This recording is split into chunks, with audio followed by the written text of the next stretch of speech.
Disyembre ng taong 2015 noon sa bayan ng Cainta, Rizal. Habang ang maraming pamilya ay abala sa paghahanda para sa Pasko, isang mabigat na sitwasyon ang namumuo sa loob ng isang lumang bahay. Si Elmer ay 35 taong gulang at dating nagtatrabaho sa construction. Nakilala niya ang kanyang asawa na si Maris habang gumagawa siya ng renovation sa bangkong pinapasukan nito sa Pasig.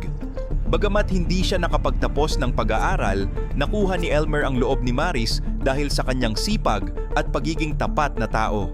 Ngunit ang kanilang pagsasama ay hindi naging madali dahil sa simula pa lang ay ayaw na sa kanya ng kanyang biyanan na si Edith. Naniniwala ang matanda na hindi karapat-dapat ang isang hamak na construction worker para sa kanyang anak na may magandang trabaho. Ano nga ba ang kayang gawin ng isang biyanan para lamang paghiwalayin ang dalawang taong nagmamahalan? At ano ang gagawin ni Elmer kapag nalaman niyang ang asawang ipinaglaban niya ay may itinatago na palang sikreto? Pero bago po ang lahat, baka pwedeng palike ang video na ito dahil napakalaking bagay na ito sa aming content creators at mangyaring mag-comment sa baba kung taga saang lugar ka para malaman namin saan umaabot ang ating mga video. Maraming salamat po. Nagsimulang magbago ang lahat nang magpasya silang manirahan sa bahay ni Edith. Dahil matagal nang wala ang tatay ni Maris, naniwala ang mag-asawa na kailangan nilang alagaan ang matanda. Pero imbes na pasasalamat ang makuha ni Elmer, puro panglalait ang naririnig niya araw-araw. Madalas siyang tawaging palamunin at sinasabihan na wala siyang mararating sa buhay dahil wala siyang pinag-aralan. Kahit sa mga kapitbahay ay madalas siyang siraan ng kanyang biyanan. Sa kabila nito, pinili ni Elmer na magtiis at magtrabaho ng husto bilang assistant technician sa isang repair shop. Ang mas masakit para sa kanya, hindi man lang siya magawang ipagtanggol ni Maris. Nanatiling tahimik ang kanyang asawa habang pinapanood siyang maliitin ng sarili niyang pamilya. Habang nagpapakapagod si Elmer sa trabaho para patunayan ang kanyang halaga, mayroon na palang ibang plano ang kanyang biyanan. Dahil ayaw ni Edith kay Elmer, humanap siya ng ibang lalaki na ipinalit niya sa pwesto ng kanyang manugang. Ito ay si Kenneth, isang lalaking mayaman, may sariling sasakyan at nakapagtapos ng kolehiyo. Sa tulong at pilit ni Edith, nagkaroon ng pagkakataon na mag-usap ng patago sina Maris at Kenneth. Hindi nagtagal ay nahulog ang loob ni Maris sa lalaking ito habang ang asawa niyang si Elmer ay walang kaalam-alam at patuloy na nagsisikap para sa kanilang kinabukasan. Napansin ni Elmer na unti-unting nagbabago ang pakikitungo ni Maris sa kanya. Naging malamig ang asawa niya, madalas mainit ang ulo at parang laging may iniisip na malalim. Kapag sinusubukan niyang makipag-usap, lagi siyang sinisisi ni Maris sa mga bagay na hindi naman niya kasalanan. Dahil sa bigat ng kanyang nararamdaman at sa lakas ng kanyang kutob, nagpasya si Elmer na pumunta sa tapat ng bangko kung saan nagtatrabaho si Maris. Naghintay siya sa labas para lang makasiguro kung tama ba ang kanyang hinala. Ngunit ang nakita niya noong hapong iyon ay isang bagay na tuluyang wumasak sa kanyang puso. Hindi nagkamali si Elmer sa kanyang nararamdaman.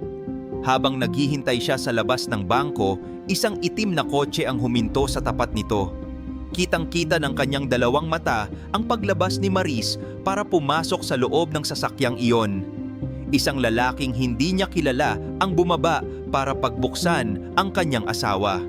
Sinubukan ni Elmer na sundan ang kotse pero mabilis itong nakalayo at nawala sa kanyang paningin. Bagamat ayaw niyang isipin na niloloko siya ni Maris, naging malinaw na sa kanya ang lahat ng dahilan kung bakit biglang naging malamig ang pakikitungo nito sa kanya sa mga nakaraang linggo.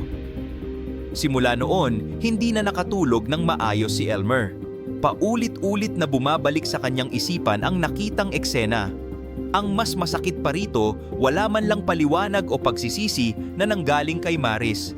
Nang hindi na niya kayang manahimik, kinausap niya ang kanyang asawa para malaman ang totoo. Pero imbes na makakuha ng sagot, siya pa ang binaligtad. Isinumbat sa kanya ni Maris ang lahat ng kanyang mga kakulangan bilang asawa. Sinabihan siyang wala siyang pangarap sa buhay at hindi siya marunong makisama sa pamilya nito. Sa mga sandaling iyon, tuluyan ng tinalikuran ni Maris ang lalaking nangako siyang mamahalin habang buhay. Hindi na rin itinago ni Maris ang kanyang pakikipagkita kay Kenneth. Maging si Edith ay naging mas matapang na sa paglalait kay Elmer sa loob mismo ng kanilang bahay. Bawat galaw ni Elmer ay may kasunod na masakit na salita. Kahit ang simpleng paghuhugas niya ng pinggan ay ginagawa nilang dahilan para sabihan siyang walang kwenta at palamunin lang sa bahay na hindi naman sa kanya. Inakala nila na ang pagiging tahimik ni Elmer ay tanda ng kahinaan, kaya naman unti-unti na nilang kinalimutan na asawa pa siya ni Maris. Wala na siyang lugar sa bahay na iyon at lalong wala na siyang lugar sa puso ng kanyang asawa. Habang pasan-pasan ang bigat ng kanyang problema, isang gabi ay nakatanggap si Elmer ng balita na pumanaw na ang kanyang ama sa Dumaguete. Gusto sana niyang umuwi para makiramay pero wala siyang sapat na pera dahil ang lahat ng kanyang kinita ay napunta sa gastusin sa bahay nina Edith. Ni hindi man lang napansin ng mga tao sa loob ng bahay ang kanyang pananahimik at ang tindi ng lungkot na kanyang nararamdaman. Sa huling pagkakataon, sinubukan niyang kausapin si Maris para ayusin ang kanilang pagsasama, pero isang malamig na pagtanggi lang ang nakuha niya. Noong gabing iyon, tuluyan na siyang pinalayas sa bahay. Tahimik na umalis si Elmer, dala ang isang backpack at ilang piraso ng damit. Hindi na siya nagpaalam dahil alam niyang wala namang may pakialam sa kanya. Akala ni Maris at Edith ay bumalik na siya sa probinsya. Pero nanatili siya sa Maynila at nakituloy muna sa mga kakilala at sa barracks ng mga dating kasamahan sa trabaho. Habang hirap na hirap si Elmer sa kanyang kalagayan, nalaman niyang lantarang nang pumupunta si Kenneth sa bahay ni na Edith at doon na rin kung minsan natutulog. Dito na unti-unting napalitan ng galit ang lungkot na nararamdaman ni Elmer. Napagtanto niya kung gaano siya nagpakatanga at kung paanong nilunok niya ang lahat ng pangaalipusta para lang protektahan ang kanilang relasyon. Habang siya ay nagdurusa sa hirap at lungkot, ang asawa at biyanan niya ay nagpapakasaya kasama ang ibang lalaki. Dahil dito, nagsimulang bumuo ng plano si Elmer. Inalam niya ang bawat kilos ni na Maris at Kenneth sa loob ng bahay na kabisadong-kabisado niya ang bawat pasikot-sikot. Lumipas ang 2 buwan mula nang lisanin ni Elmer ang bahay sa Cainta. Sa loob ng panahong iyon, wala siyang narinig mula kay Maris. Walang tawag, walang text, at tila ba tuluyan na siyang kinalimutan ng asawang minahal niya. Pero ang hindi nila alam, si Elmer ay hindi lumayo. Nananatili lang siya sa paligid, tahimik na nagmamasid habang pilit na binubuo ang kanyang sarili mula sa pagkawasak. Alam ni Elmer ang bawat pasikot-sikot sa dating bahay, kaya naman alam niya kung paano makakapasok doon nang hindi napapansin ng kahit na sino. Isang gabi ng Nobyembre noong taong 2016, dumating ang pagkakataong hinihintay ni Elmer. Gabi ng Lunes noon nang umalis si Edith para sa isang lakad, habang si Maris naman ay maagang nakauwi sa bahay. Bandang 8:00 ng gabi, isang pamilyar na kotse ang pumarada sa harap ng kanilang gate. Ito ang sasakyan ni Kenneth, ang lalaking ipinalit ni Maris sa kanyang asawa. Agad siyang pinagbuksan ni Maris at pumasok ang dalawa sa loob.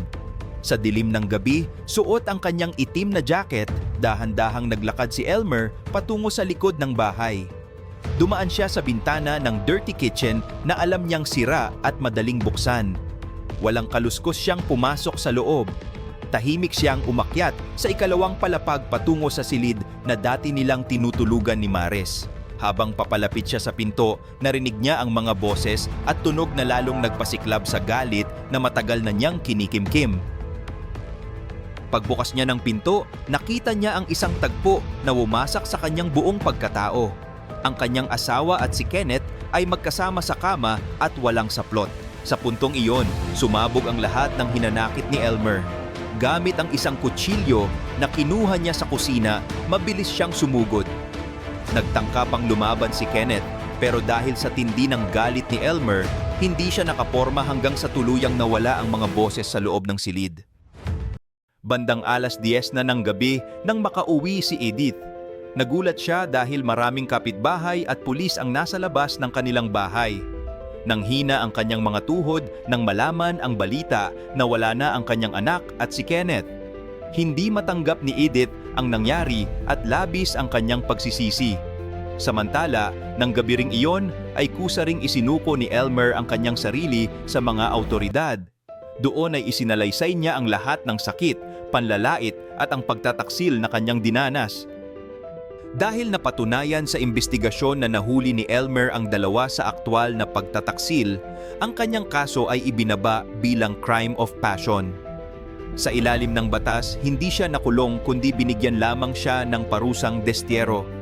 Ibig sabihin nito, bawal na siyang lumapit o pumasok sa lugar ng kainta. Naiwan si Edith na nag-iisa sa kanilang bahay. Bitbit ang pagsisisi na siya ang nagtulak sa kanyang anak sa trahedyang ito. Matapos ang ilang linggo, tahimik na lumisan si Elmer ng Maynila, bitbit ang kanyang mga gamit. Sumakay siya ng barko pauwi sa Dumaguete para doon na manirahan sa lumang bahay ng kanyang ama. Doon pinili niyang magsimula ng bagong buhay na malayo sa pang-aapi at pait ng nakaraan. Natutunan ni Elmer na pahalagahan ang kanyang sarili at bagamat mahirap makalimot, alam niyang mas mapayapa na ang kanyang buhay ngayon.